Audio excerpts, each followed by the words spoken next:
Inveja, livro de Sandra Brown, parte 7. Enquanto esperava pelas revelações, Daniel apostava que Maris e seu coração estariam seguros com o escritor. Se a amizade de Evans com Noah acabara por uma questão de honra, então Daniel devia presumir que Evans era um homem honrado. Independente do que mais descobrisse, a relação de Noah com os Matterly estava prestes a terminar. Sem que o arrogante e insuportavelmente presunçoso Sr. Reed soubesse, sua cabeça fora posta no cepo e o machado começava a descer. Num gesto simbólico, Daniel esfregou as mãos para se livrar das migalhas de pão. Apagou a luz da cozinha e foi andando pela casa escura. Apoiou-se no corrimão ao subir a escada. Ah, como detestava envelhecer! Uma voz soou na escuridão no alto da escada, no momento em que o pensamento aflorou em sua mente. Esqueceu a bengala. Daniel levou a mão ao coração disparado. No clarão de um relâmpago, avistou Noah no patamar. Você me deu um susto. Faltavam apenas 2 degraus para que Daniel alcançasse o patamar. Mas Noah não fez menção de sair de sua frente. Ao contrário, parecia bloquear o caminho deliberadamente. Noah tinha algumas folhas de papel na mão. Está revisando o documento que assinei? Perguntou Daniel. Não, respondeu Noah calmamente. Este é o relatório do seu investigador particular, Sr. William Sutherland. Mais do que alarmado, Daniel ficou curioso por que sua privacidade fora invadida. Isso estava trancado em minha mesa. É verdade. Eu tive de revistar tudo, mas acabei encontrando. Pensou realmente que eu não saberia que estava sendo investigado? O seu investigador fez perguntas demais para um amigo meu. Noah sorriu.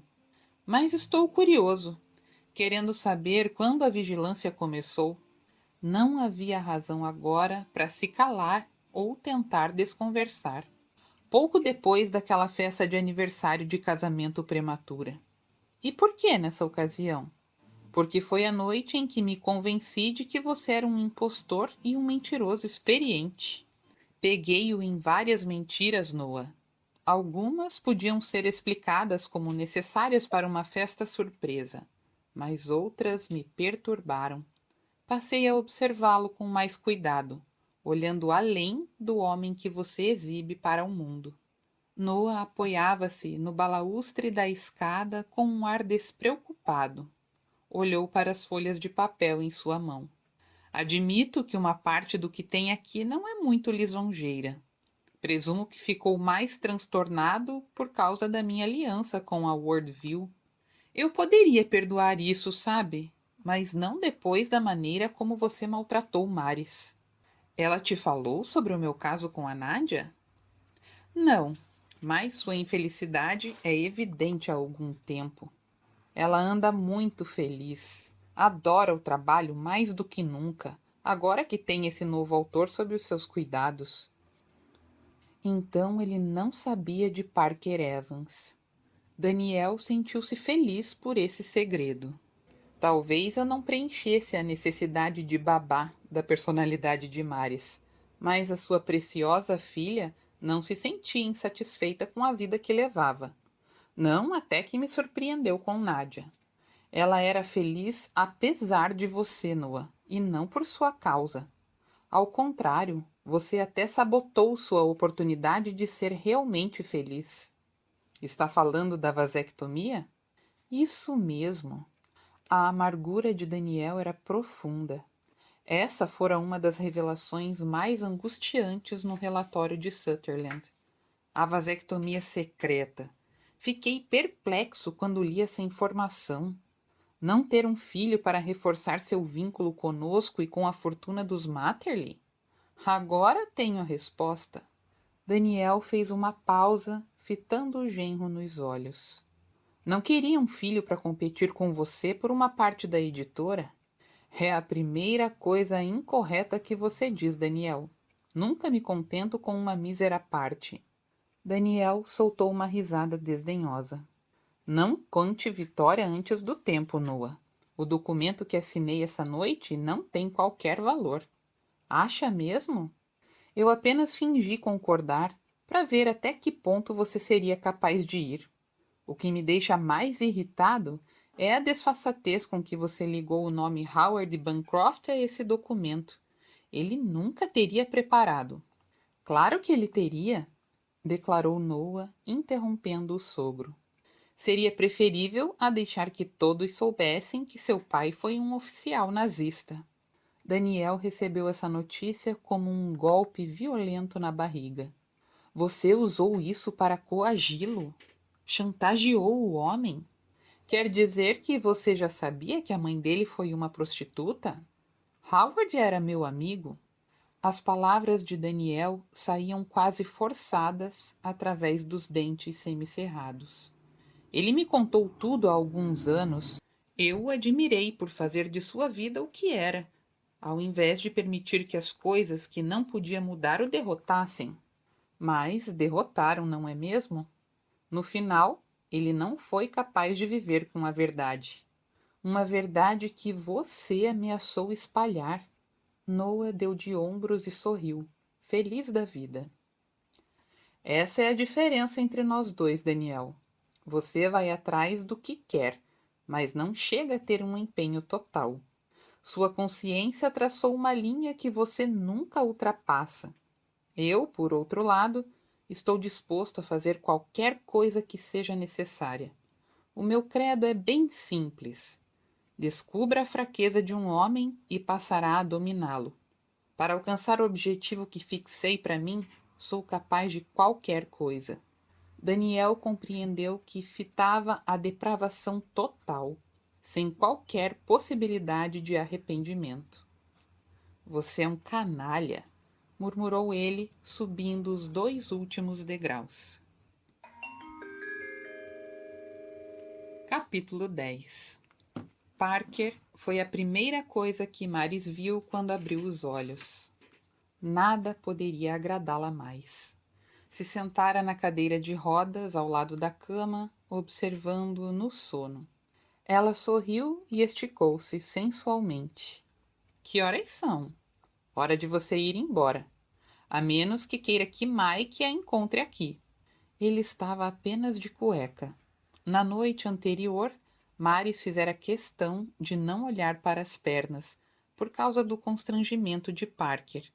Ao que parecia, o ato de amor convencera-o de que sua apreensão era desnecessária. Por isso, ela olhou, e foi impossível disfarçar sua reação. Conteve-se por um instante antes de soltar um grito de espanto. A voz de Parker saiu afiada como uma navalha.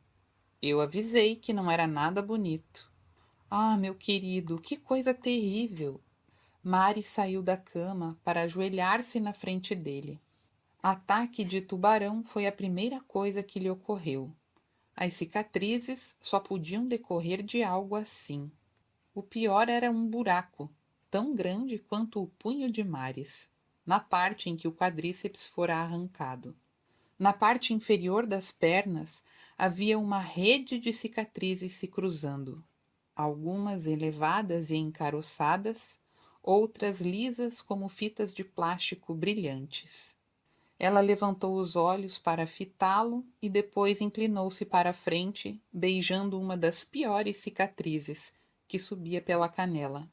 Parker murmurou: agora que a sua curiosidade mórbida já foi satisfeita, podemos dar uma rápida antes do café? Maris inclinou a cabeça para trás num movimento brusco. O que foi que disse? Acho que você entendeu. Tão chocada quanto ficaria se tivesse levado um tapa, ela levantou e pegou a camisola. Por que você se comporta desse jeito? É assim que eu sou, Maris. Não, não é não. Ele deu de ombros, descartando o assunto. Como você quiser. Parker empurrou a cadeira para trás, virou-a e atravessou o quarto até um armário. Tenho uma coisa para você. Não posso entender, Parker, disse ela exasperada. O que aconteceu entre nós noite passada e essa manhã? Você não se lembra? Ele abriu uma porta do armário e tirou uma caixa de uma gaveta. Virou-se de novo para Maris, contemplando-a de alto a baixo com um sorriso cruel. Uma coisa devo dizer a seu respeito, senhora Matterly Reed. É muito bonita. Não sei por que o seu marido a trocou por outra. Lágrimas de mortificação afloraram aos olhos de Maris. Eu não sei o que há com você, mas não vou continuar assim. Não posso igualar a sua vulgaridade. É claro que pode. Encontrará alguma coisa apropriada. Talvez no avião voltando para Nova York. Presumo que vai embora. Sem se dignar a responder, ela se encaminhou para a porta. Espere! Parker adiantou a cadeira de rodas. Aqui está. Inveja, o manuscrito final. Ele praticamente empurrou a caixa para as mãos de Maris, que não teve outra opção a não ser pegá-lo. Está pronto? Desde o início. Nunca apresento um manuscrito parcial. Ela fitou-o aturdida. Por que, Parker? Por que fez isso? Deliberadamente confundindo o sentido das palavras, ele deu de ombros. Política pessoal. É assim que eu sempre trabalho.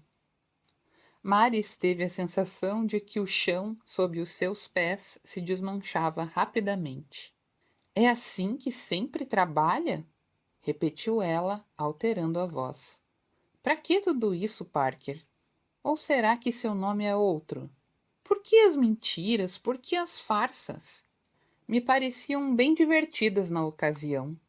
Ela fitou-o em silêncio por um momento. Depois, jogou a caixa tão longe quanto podia, espalhando as 400 laudas do manuscrito pelo assoalho de madeira. Marchou até a porta e abriu-a com um movimento brusco. Mike estava parado no outro lado, uma das mãos levantada, prestes a bater. A outra mão segurava um telefone sem fio. Estendeu-o para Maris. A ligação é para você. Detesto incomodá-la, mas o cavalheiro disse que era uma emergência. Maris pegou o telefone com a mão trêmula enquanto saía para o corredor. Encostou-se na parede, piscando com força para conter as lágrimas. Levou muitos segundos para se controlar. Depois, limpou a garganta e disse: Alô? Maris? Noah? A voz de Noah estava estranhamente abafada e aflita. Maris mal a reconheceu. Você precisa voltar imediatamente para Nova York. Há uma passagem à sua espera no aeroporto de Savannah. O seu voo parte a 1, portanto, não tem muito tempo. O medo fez seu corpo gelar. Fechou os olhos, mas as lágrimas vazaram mesmo assim. É o papai, não é? Infelizmente. Ele não deveria receber essa notícia pelo telefone, Maris, mas o seu pai morreu. Ela soltou um grito. Os joelhos vergaram e ela arriou no chão. Parker estava no solário, olhando para o mar, em abjeto desespero e autoaversão. O estômago ficou embrulhado quando recordou as coisas terríveis que dissera para Maris. A expressão abalada dela o atormentava. Assim que arrumara suas coisas, ela partira com Mike para o continente. Fora embora sem falar com Parker. Ele já esperava por isso, mas não esperava que doesse tanto. Fiquei com Maris até ela embarcar no avião. Parker só percebeu que Mike entrara no solário quando ele falou. Continuou a contemplar as ondas com os olhos ardendo.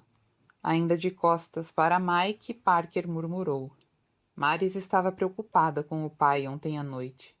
Talvez fosse uma premonição. Depois da ligação de Noah, ela conseguira dizer a Mike que o pai rolara pela escada da casa de campo. Fora informada de que ele tivera uma morte instantânea com o pescoço quebrado. O barulho acordara Noah. Ele correra para ajudar Daniel e depois ligara para o 911. Os paramédicos chegaram à casa em poucos minutos, mas Daniel já havia morrido. Como ela estava quando pegou o avião?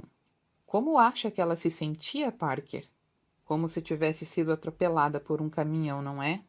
Sim, e você contribuiu para isso. Levar Maris para a cama era parte do plano. Você deve ter adivinhado. Claro que adivinhei, o que não significa que gostei.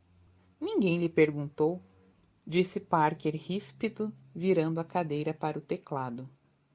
Com licença, estou tentando escrever aqui. Como quiser, mas vou lhe dizer uma coisa que você precisa ouvir. Você ressuscitou quando, para todos os efeitos práticos, sua vida acabou. Foi um esforço heróico. Seu corpo sarou, mas não sua alma. É o que venho lhe dizendo há anos, Mike.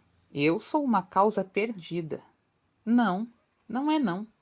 Você é só um covarde. É preciso muito menos coragem para se apegar ao passado do que para enfrentar um futuro. Grande frase, Mike. Preciso anotá-la. É preciso muito menos coragem para. Como é? O rosto vincado de Mike assumiu uma expressão solene. Parker, entregue Noah Reed a Deus ou ao demônio. Deixe-os discutirem qual será a punição. Procure Maris. Explique tudo. Ela pode perdoá-lo. Ou não. De qualquer forma, você vai se livrar do passado. Pela primeira vez em 14 anos, estará livre do que aconteceu em Key West. O coração de Parker batia forte, mas seu rosto continuou impassível. Um bom sermão, Mike. Comovente. Mas pretendo manter o plano A. Talvez você tenha razão, Parker. Talvez seja mesmo uma causa perdida. A sua crueldade com Amaris vai além do repreensível. Você só se importa com a sua vingança. Tem razão. Agora você começa a perceber, Mike. E qual é o próximo capítulo, me diga? Como Maris jogou o manuscrito em cima de mim, não creio que possa contar com ela para mostrá-lo a Noah. Terei de encaminhá-lo com uma carta, avisando que Inveja está sendo apresentado também a todas as outras editoras de Nova York. Se isso não atrair sua atenção, então talvez um pós-escrito sobre o talento de sua esposa na cama possa atrair. Mike sacudiu a cabeça em repulsa. E depois, Parker? O clímax fascinante, é claro. Mike submeteu-o a um olhar longo e implacável. Depois, seguiu para a cozinha onde deixara 2 malas, acrescentando: Eu não quero mais fazer parte disso. Poucos momentos depois, Parker ouviu-o sair pela porta dos fundos e ficou realmente sozinho. Maris mal pôde se lembrar depois da viagem de volta a Nova York. Era como se estivesse em transe. O inexplicável comportamento de Parker e a morte do seu pai haviam sido 2 golpes profundos demais. Noah esperava no aeroporto de LaGuardia. Enquanto a limusine avançava devagar por Manhattan, ele relatou os detalhes que não contara pelo telefone.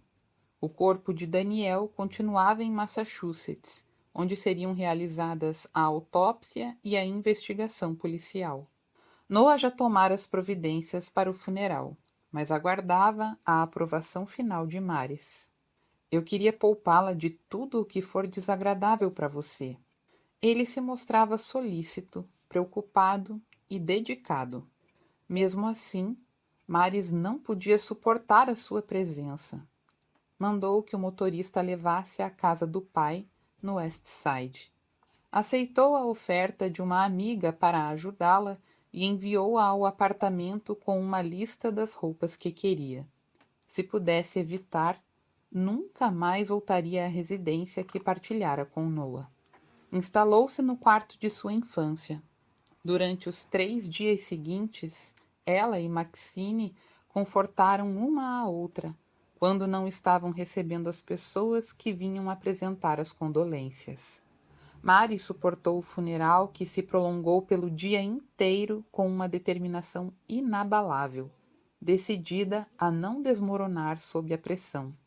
Vestida de preto da cabeça aos pés, foi fotografada ao sair da catedral, à beira da sepultura, com a cabeça abaixada, em oração e recebendo os cumprimentos do prefeito. Nadia Schuller aproximou-se de Maris depois da cerimônia no cemitério. Apertou sua mão e murmurou: Sinto muito, Maris. Eu lamento profundamente. Maris ficou aturdida, não apenas pela audácia de Nádia ao comparecer ao funeral, mas também por sua exibição convincente de choque e desconsolo. Maris tentou se esquivar, mas Nádia insistiu. Precisamos conversar o mais depressa possível. Ligue para mim assim que puder. Enquanto se afastava, ela teve a decência de não olhar para Noah. Ele foi a pior parte do teste de resistência de Maris. Nunca saía do seu lado, demonstrando uma extrema afeição, totalmente falsa. O crepúsculo já começara quando a casa ficou vazia de visitantes. Foi nesse instante que Maris virou-se para Noah. Quero conversar com você. Claro, querida. Pode abandonar a farsa agora, Noah. Não há mais ninguém por perto, exceto Maxine, e ela já sabe que eu já te deixei. Maris levou-o para o escritório do pai. A sala ainda tinha o cheiro de Daniel, do fumo do cachimbo, dos livros que ele amava. Ela sentou-se na cadeira de couro por trás da mesa. Era a coisa mais próxima de ser abraçada pelo pai. Passara 4 noites encolhida naquela cadeira, chorando. Noah acomodou-se numa poltrona. Eu esperava que sua segunda viagem ao sul a tivesse abrandado, Maris, mas continua tão difícil quanto estava antes de partir. A morte de papai não muda nada entre nós, e nem muda o seu caráter, Noah. Você ainda é um mentiroso e um adúltero. Ela fez uma pausa. E é bem possível que esses sejam os menores dos seus pecados. Maris abriu uma gaveta da mesa de Daniel e tirou um cartão de visita. Encontrei isso aqui na agenda de papai, ao procurar endereços para responder cartões de pêsames. Só um nome e um telefone. Curiosa, eu resolvi ligar. Imagine só a minha surpresa. Noah ergueu os ombros num gesto despreocupado, uma indagação silenciosa. Falei pessoalmente com o homem que papai contratou para investigá-lo. Continuou Maris. O Sr. Sunderland foi extremamente profissional. Em termos éticos, não podia falar sobre os assuntos de um cliente, nem mesmo de um cliente falecido. Mas se eu tivesse acesso aos arquivos de papai, disse ele, com certeza eu encontraria seu relatório. Ela abriu os braços por cima da mesa. Procurei em toda a parte, Noah. Não está aqui, nem no escritório. Por coincidência, você passou algum tempo nesta sala, na manhã em que partiram para a casa de campo. Enquanto papai subia para pegar sua bagagem, você disse a Maxine que precisava dar alguns telefonemas e entrou aqui. Ela estranhou na ocasião, já que você costuma usar o celular. Ele sacudiu a cabeça. Eu não tenho a menor ideia do que você está tentando dizer, Maris. Se é sobre Nádia... Não, Noah, não é. Não me importo nem um pouco com a Nádia. Ela queria tirar a presunção do rosto de Noah. Também falei com as autoridades de Massachusetts, questionando a decisão de considerar que a morte de papai foi acidental. Concordaram em reabrir a investigação, sabia? Maris fez uma pausa, fitando-o nos olhos, antes de acrescentar muito calma. Estou convencida, sem a menor sombra de dúvida, de que você teve alguma coisa a ver com a queda do meu pai. Os lábios estreitos de Noah contraíram-se num sorriso que deixou arrepiados os cabelos da nuca de Maris. Não há absolutamente nada para confirmar a sua sórdida suspeita, querida. Eu acho que o meu pai tinha alguma coisa contra você, Noah. Acho que ele sabia do seu jogo sujo. Talvez até tivesse provas. E quando procurou uma confrontação, você o matou? Espero que não tenha cometido um assassinato na esperança de fechar o negócio com a Worldview, porque se foi por isso, terá um amargo desapontamento. Tome cuidado, Maris. A voz de Noah era baixa, mas vibrava de ameaça. Ele levantou, inclinou-se e pegou uma mecha de cabelo da Maris, enrolando no indicador. Ninguém vai me impedir de ter tudo o que eu quero. Ela riu baixinho. O que você vai fazer, Noah? Me empurrar de uma escada também? Daniel foi o único responsável por sua morte. Perdeu a calma e imprudentemente esqueceu suas limitações físicas. Mas devo admitir que sua morte foi bastante conveniente para mim.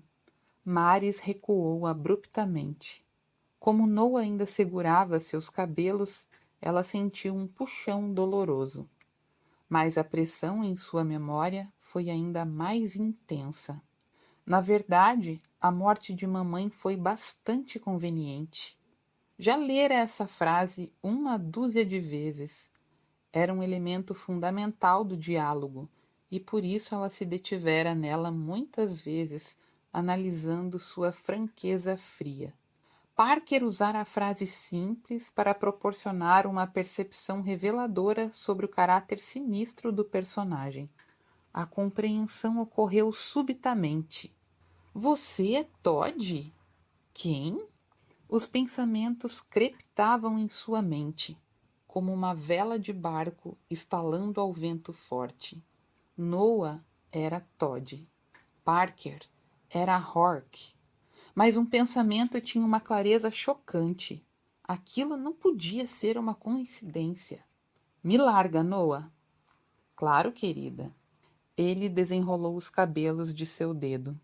É livre para ir aonde quiser. Agora que nos entendemos. Nem imagina o quanto eu o entendo, seu canalha. Inveja. Continuação. Key West, Flórida, 1988. Era um daqueles dias em que as palavras simplesmente não saíam. Hork apertou a cabeça entre as mãos, tentando forçá-las. Em vão. Há 3 horas que o cursor do computador mantinha-se parado no mesmo lugar, piscando para ele. Hork, os passos de Todd ressoaram pelo poço da escada. Um momento depois, ele passou pela porta gritando. Vendi, Hork. O carro? Não, o meu livro. Vendi o meu livro. Suas faces estavam coradas. Hork ficou aturdido. Levantou-se meio trôpego. Isso é sensacional. Quando você o apresentou? Todd deu um jeito de parecer constrangido, ao mesmo tempo em que mantinha o sorriso largo. Não lhe contei.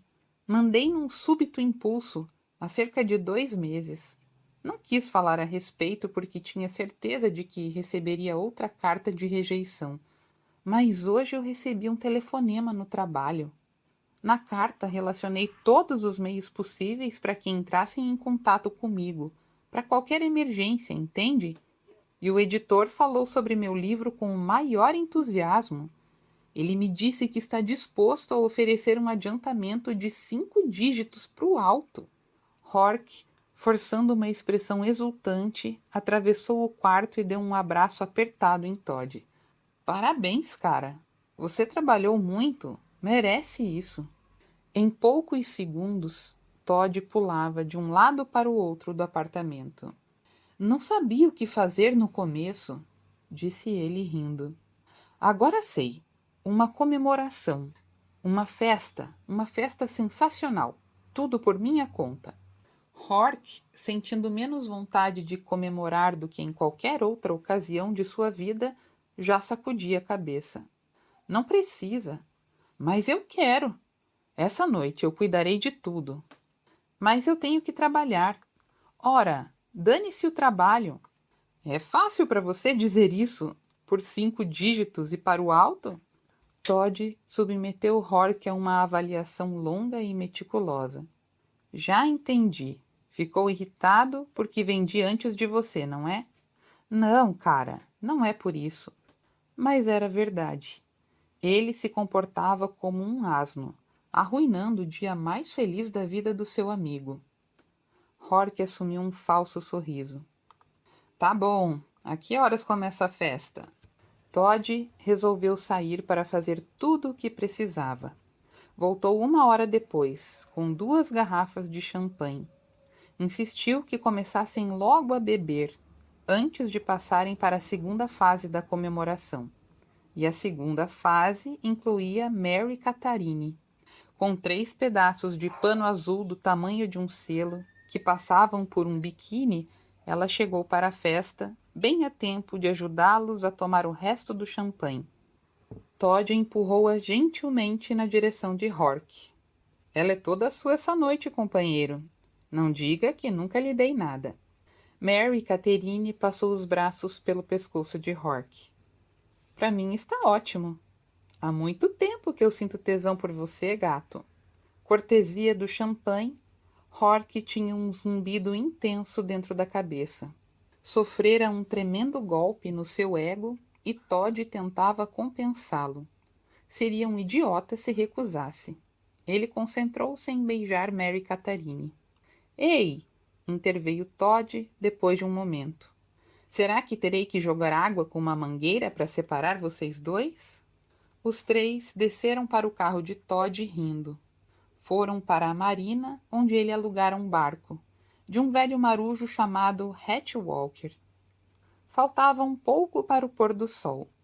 Assim que o contrato de locação foi assinado, Todd embarcou e subiu os degraus para a cadeira do piloto. Hork também embarcou cambaleando. Mary Catherine esbarrou em Hork, quando Walker ajudou a entrar no barco. Ei, está balançando! Ela riu enquanto se comprimia contra Hork. Ofereceu um aceno para o velho Hatch, enquanto ele soltava os cabos dos cunhos e jogava no convés. Garotos malucos, murmurou Walker. A bordo, Mary Catherine lamentou. Acho que ele não gosta da gente. Hork estendeu as mãos para desamarrar a parte de cima do biquíni. Ela gritou e bateu em suas mãos, mas os protestos foram apenas pela demonstração. Hork acenou com a parte superior do biquíni por cima da cabeça, como se fosse um estandarte, enquanto Todd lentamente guiava a embarcação para fora da marina, Atlântico afora. Todd proclamara que seria uma comemoração de que nunca mais esqueceriam. E Hork sentia-se surpreso com sua extravagância. As caixas de isopor estavam bem abastecidas com bebidas. A comida vinha de uma delicatessen. A salada de camarão está incrível, disse Hork, lambendo a maionese do canto dos lábios. Deixe que eu faço isso, murmurou Mary Catherine, passando a lambê-lo. Hork cansara-se de bancar o escoteiro bem comportado. Sempre trabalhando o tempo todo. Para quê? Por nada, era a verdade. Mas naquela noite ia se divertir, mesmo que isso o matasse. Horas depois, Hork acordou com Mary Catherine estendida por cima do seu corpo. Com muita sede, saiu debaixo dela, vestiu o calção e subiu os degraus para o convés. Todd tinha uma garrafa de rum aninhada no braço e olhava para as constelações. Virou-se e sorriu quando ouviu Hork.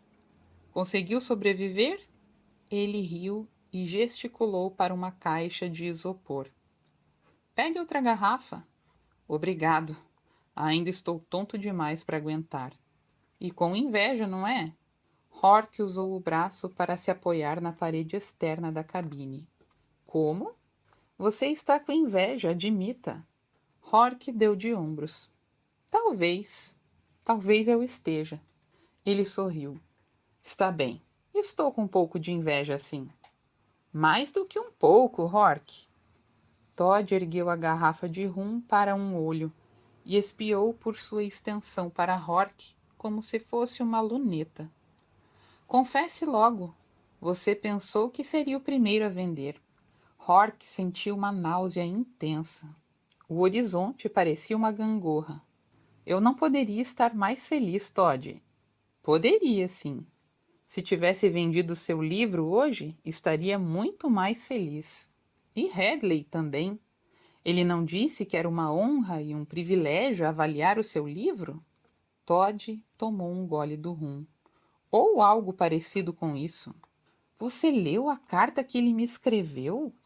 Muito hábil da sua parte alugar uma caixa postal, mas você foi bem descuidado ao esquecer a carta no bolso do seu jeans.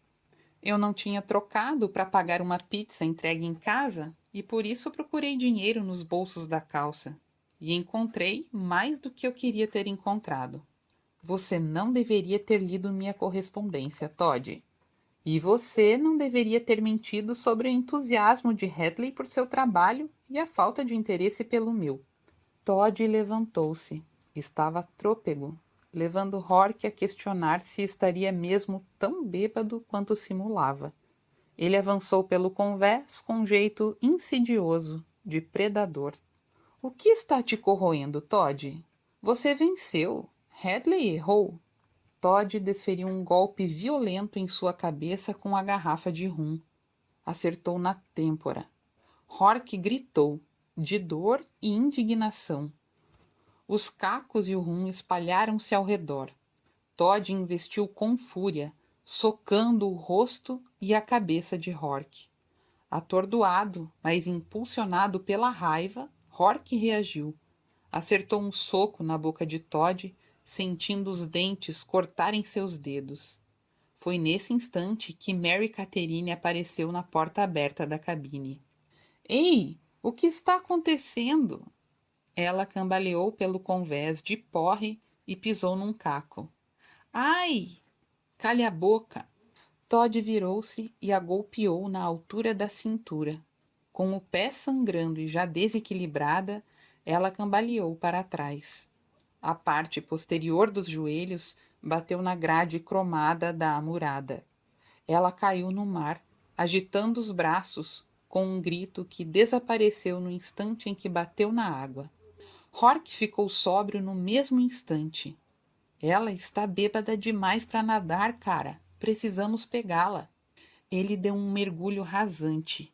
A água salgada fez arder seus ferimentos. Voltou à superfície ofegando. Consegue vê-la? Gritou para Todd, parado no convés, com o sangue pingando do queixo. Não, não vejo nada. Acenda as luzes, cara. Mas Todd não se mexeu. Chama a guarda costeira! Gritou Hork. O coração batendo forte, a cabeça estourando, ele tornou a mergulhar várias vezes, subindo apenas para respirar. Voltou à superfície pela última vez, exausto. Não poderia sobreviver a outro mergulho. Fraco, mal conseguia bater as pernas e os braços. Não consigo encontrá-la, Todd! Gritou ele com a voz rouca. E não tenho mais condições de procurar. Jogue a boia para mim. Todd afastou-se para pegar a boia. Hork especulou vagamente por que ele ainda não a providenciara.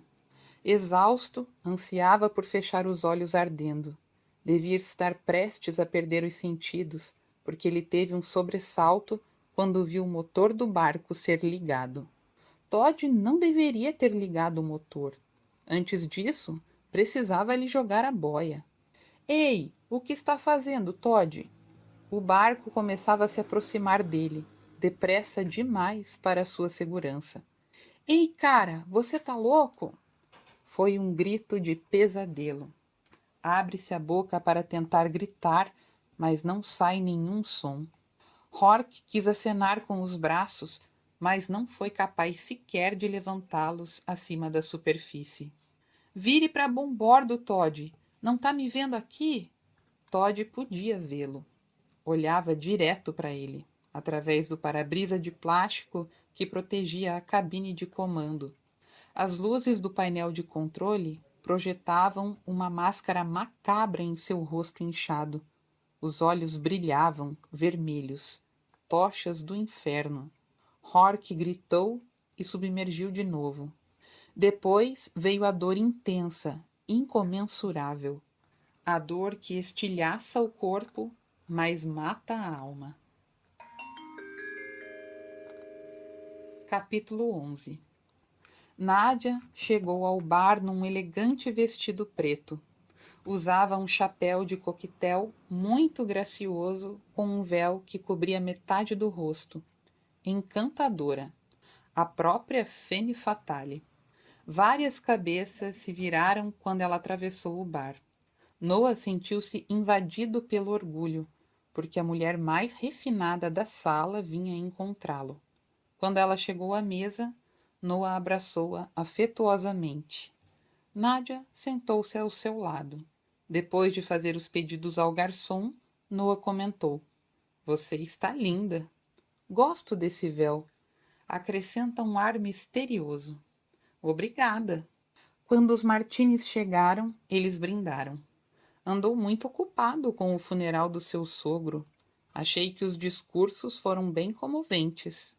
Muita conversa mole, mas reconheço que não foi tão ruim assim, exceto por ter de manter a histeria da Mari sob controle. Não era natural que ela ficasse transtornada?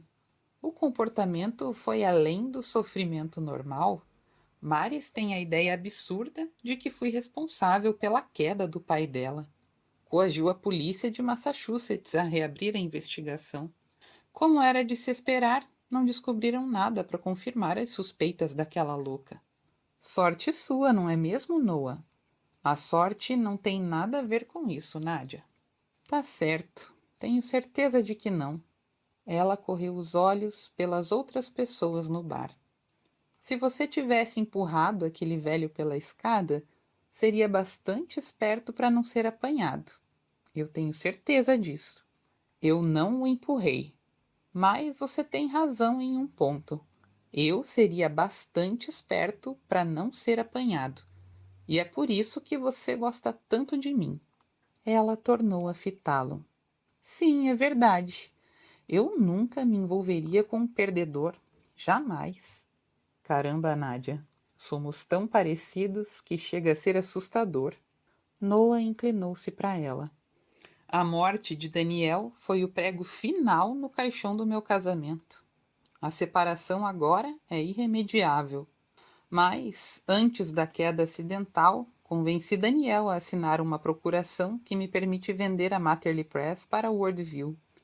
Maris não pode fazer mais nada. Nádia arregalou os olhos. Mas a Matterly Press não é sua para que você possa vendê-la? Nádia, que prazer!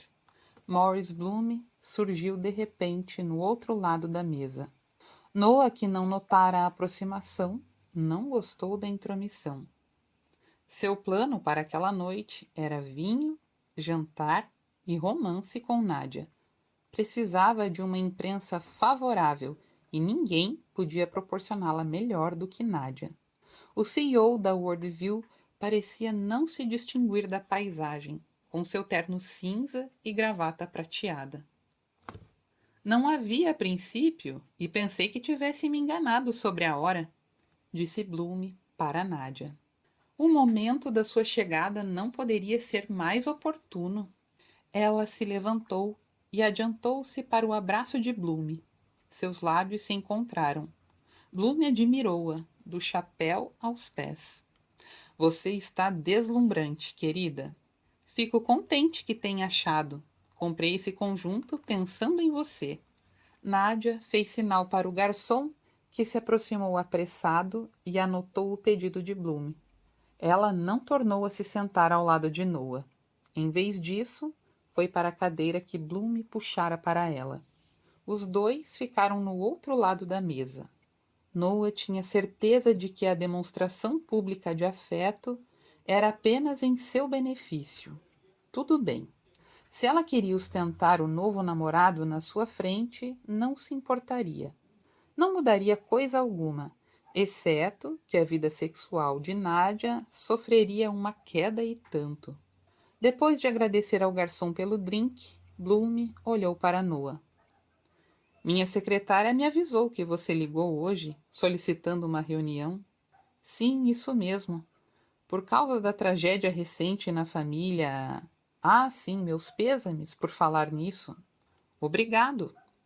Noah tirou um fiapo invisível do punho da camisa. A morte de Daniel impôs um adiantamento temporário dos prazos previstos. Agora podemos recomeçar do ponto em que paramos. Não vejo a menor necessidade de uma reunião agora. Agora era um advérbio desconcertante. Agora indicava que as circunstâncias haviam mudado. E por que não? Indagou Noah. Nós dois já íamos chegar a esse ponto quando você apareceu, Bloom, disse Nádia. Ao que parece, está havendo alguma confusão. Nesse caso, como pareço ser o único no escuro, talvez possa me esclarecer, murmurou Noah. Ela fitou-o nos olhos. Pensei que alguém já havia te contado a essa altura. Por respeito a Daniel, não dei a notícia durante uma semana. Noah sentia-se cada vez mais angustiado. Que notícia? Diga logo. Nádia chegou mais perto de Bloom, ocupando agora o centro do palco. O que houve é que, inesperadamente, o Daniel Matterly me convidou para tomar o café da manhã em sua casa. Foi no mesmo dia em que vocês viajaram para a casa de campo em Massachusetts. Ele me deu um furo, mas pediu para não revelar nada, pelo menos até que Marius voltasse da Geórgia. Noah forçou-se a sorrir. Ainda não contou qual é esse furo exclusivo. Daniel designou Maris para presidente do conselho de administração e CEO da Marterly Press. Pensei que ele havia contado a você, já que passaram o final de semana juntos no campo. Não te falou nada? É provável que ele tenha pensado que era mais justo comunicar primeiro para Maris. Noah podia sentir a crescente pressão em sua pulsação. Daniel não a tinha em alta conta, Nádia. Creio que ele fez uma brincadeira cruel com você. A possibilidade passou pela minha cabeça. Por isso, pedi a confirmação de um certo senhor Sterne, o advogado pessoal dos Matterly. Ele confirmou que a designação de Maris é irrevogável e incontestável. E por que não me contou isso antes, Nádia? Não cabia a mim. E agora cabe? Ora, estou te poupando de ficar sabendo pela coluna amanhã. Ela ofereceu-lhe um sorriso compadecido. Com toda sinceridade, Noah, pensei que a essa altura você já havia sido oficialmente informado. Agora que seu casamento acabou, suponho que não pertence mais ao círculo íntimo. Agora é apenas um empregado contratado. Continua. O Noah se ferrou.